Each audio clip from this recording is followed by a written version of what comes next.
नमस्कार मित्रों, स्वागत है एक और वीडियो में। साथियों, सोयाबीन का उत्पादन लेने के लिए जो जो चीज़ें ज़रूरी है शुरुआत में, वो इस वीडियो में मैं आप लोगों को बताने वाला हूं। जैसा कि मैंने पहले बताया था वीडियो में कि मेरा एक सोयाबीन में बेसल डोज का वीडियो आएगा, क्योंकि शुरुआत से हम जब चीज़ें करते हैं, सोयाबीन में हम खाद मैनेजमेंट करते हैं, तो साथियों हमारा उत्पादन काफ़ी शानदार निकल कर सामने आता है। तो दोस्तों, इस वीडियो में मैं आपको बताने वाला हूँ कि सोयाबीन में हमें कौन सा बेसल डोज डालना चाहिए, जिसका हमें पूरे टाइम रिजल्ट मिले और पूरे टाइम अच्छा खासा उत्पादन आए। बाद में हम सोयाबीन में कुछ भी करते रहें, नाइट्रोजन वगैरह डालते रहें, ये यूरिया के रूप में जब हम नाइट्रोजन डालते हैं सोयाबीन में, तो दोस्तों उससे कोई हमारा सोयाबीन में उत्पादन नहीं बढ़ता है। बाकी की चीज़ें और होती है, नुकसान होता है। सोयाबीन एक अनचाही हाइट ले लेता है, कीट पतंगे इल्ली का प्रकोप भी ज़्यादा होता है। तो दोस्तों, बेसल डोज बताने से पहले मैं आपको एक चीज़ बता दूं पहले कि हमें इस बार जो है, आप लोगों ने देखा होगा कि पूरे सभी प्रकार के मौसम विज्ञान जो भी हैं सब बता रहे हैं कि बारिश कम है, यानी कि सामान्य से कम बारिश है। तो अब ऐसे में हम क्या करें, क्योंकि वेराइटी चयन करते समय भी हमें बहुत सावधानी रखनी पड़ेगी कि हमें साहब कौन सी वेराइटी लगाना है सोयाबीन की और कौन सी वेराइटी नहीं लगाना है। बारिश कम होगी तो जाहिर सी बात है कि हमें कुछ वेराइटियां हैं जो घाटा दे सकती है।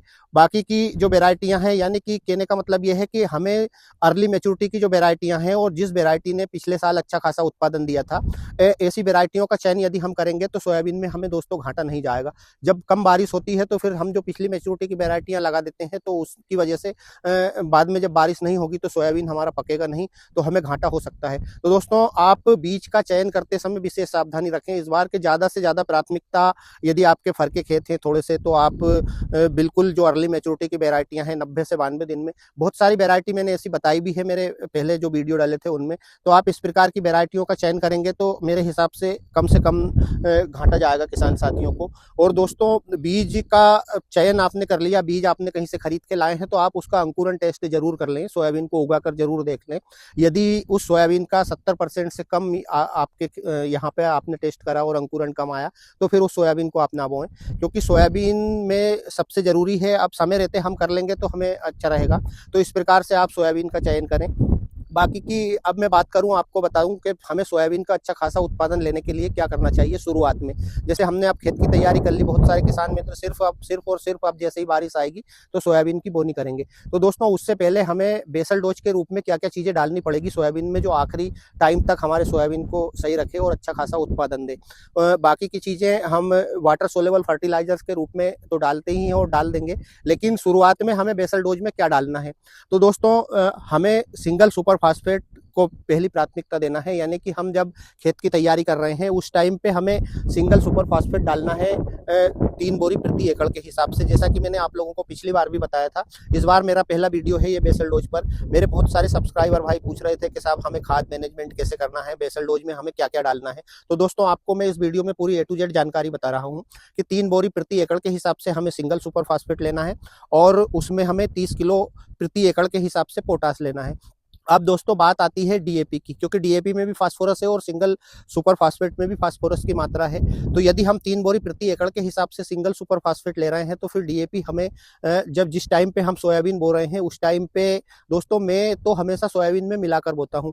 अब बहुत सारे किसान मित्रों के सवाल थे कि साहब सोयाबीन में जब हम खाद मिलाते हैं डीएपी, तो सोयाबीन सड़ने का खतरा रहता है, अंकुरण का। दोस्तों, ऐसा कुछ भी नहीं है। यदि सोयाबीन का बीज आपका ठीक ठाक है तो खाद की वजह से कोई सोयाबीन में अंकुरण में फर्क नहीं पड़ता है, क्योंकि मैं हमेशा ही सोयाबीन में डीएपी मिलाकर बोता हूं। और आप लोगों ने मेरे बहुत सारे वीडियो में देखा भी होगा, पिछली बार देखा भी होगा। जो मेरे किसान साथी पहली बार मेरी चैनल देख रहे हैं वो भी देख सकते हैं, चैनल खोलकर सब कुछ डला है। तो मैं हमेशा सोयाबीन में डीएपी मिलाकर बोता हूं।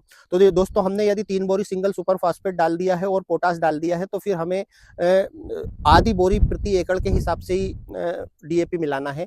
यदि आप 25 किलो से भी कम मिलाते हैं, 20 किलो भी यदि सोयाबीन में मिलाते हैं, तो साथियों हमारी पूरी तरह से फास्फोरस की पूर्ति हो गई। अच्छा, नाइट्रोजन, यूरिया को जितनी नाइट्रोजन चाहिए बचपन में, वो हमारे डीएपी में है, उतनी नाइट्रोजन पर्याप्त है सोयाबीन के लिए। तो फिर बाद में हमें ऊपर से नाइट्रोजन डालने की आवश्यकता नहीं है। दोस्तों, सोयाबीन में एक महत्वपूर्ण भूमिका निभाता है। सोयाबीन में क्या, कोई सी भी दलहनी फसल में जो सबसे महत्वपूर्ण भूमिका रहती है वो रहती है सल्फर की।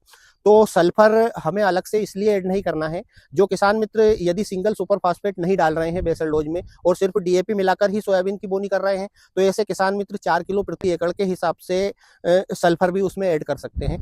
तो दोस्तों सल्फर दलहनी फसलों में, कोई सी भी दलहनी फसल है उसमें सल्फर की बहुत एक महत्वपूर्ण भूमिका रहती है, क्योंकि सल्फर हमारा फंगीसाइड का भी काम करता है, इंसेक्टिसाइड का भी काम करता है, और हमारे जो सोयाबीन वगैरह की फसल रहती है लास्ट टाइम तक बिल्कुल उसको स्वस्थ रखता है। इसलिए आप सल्फर, ऐसे किसान मित्र सल्फर अलग से डालें, अलग से खर्चा करें, जो कि सिंगल सुपर फास्फेट नहीं डाल रहे हैं, क्योंकि सिंगल सुपर फास्फेट में ऑलरेडी सल्फर की मात्रा है।